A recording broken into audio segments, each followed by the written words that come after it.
À la manière de René Descartes, dans ses méditations métaphysiques, un doute radical m'anime pour accéder à la connaissance, qui me conduit vers une démarche d'investigation socio-statistique pour produire une représentation sociale de l'environnement du sport, sûre et certaine, comme l'objectif d'un travail d'étude et de recherche, caractérisé par une méthodologie radicale.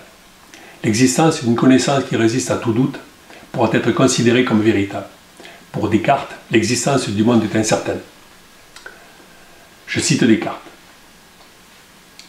Il y a déjà quelque temps que je me suis aperçu que, dès mes premières années, j'avais reçu quantité fausse d'opinions pour véritables et que de ce que j'ai depuis fondé sur des principes si mal assurés ne pouvait être que fort douteux et incertain, de façon qu'il me fallait entreprendre sérieusement, une fois dans ma vie, de me défaire de toutes les opinions que j'avais reçues jusqu'alors à ma créance et commencer tout de nouveau dès les fondements si je voulais établir quelque chose de ferme et de constant dans les sciences. Mais cette entreprise me sembla être fort grande, après avoir attendu que mon esprit soit libre de tout soin et de m'être procuré un repos assuré dans une possible solitude, je m'appliquerai sérieusement et avec liberté à détruire généralement toutes mes anciennes opinions. Douter radicalement en la matière de Descartes et de certains penseurs implique un caractère affermi.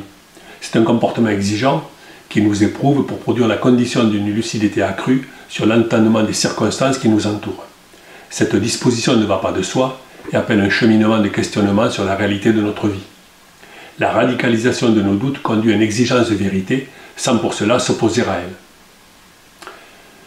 La suspension de mes croyances dans l'environnement socio-économique du sport me permet de dévoiler le fait que le doute radical m'est salutaire, qu'il me permet de découvrir et de dévoiler la structure et la connaissance réelle de cet univers singulier. La neutralisation de mes convictions compose une mise à distance pour mieux faire émerger une observation de ce qui se passe, par une démarche de réflexivité, afin de mieux percevoir ce monde-là sans en être séparé. Mon état de perplexité répond à mes interrogations, sans cesse j'interroge, je questionne, je ne laisse jamais gagner par des évidences du cela va de soi, du on n'y peut rien, du à quoi bon, et des informations acquises, toujours avec un esprit tendu vers ce qui m'entoure et la nécessité de tout remettre en question. Il s'agit de modifier la manière dont j'interprétais l'environnement socio-économique du sport, de changer ma relation avec ce monde-là, devenu graduellement plus conscient de ce que je recherchais, je vais et je viens, afin de gagner en lucidité pour être plus en interrogation sur ce que je perçois du milieu sportif concerné. Je prends conscience de ma propre capacité à appréhender les systèmes de fonctionnement de l'organisation économique et sociale du sport moderne. Je me refuse à produire des réflexions émotionnelles immédiates qui jouent sur les a priori, sur les peurs ou des euphories, explications simplistes des événements qui se proposent au grand public que je ne peux soutenir.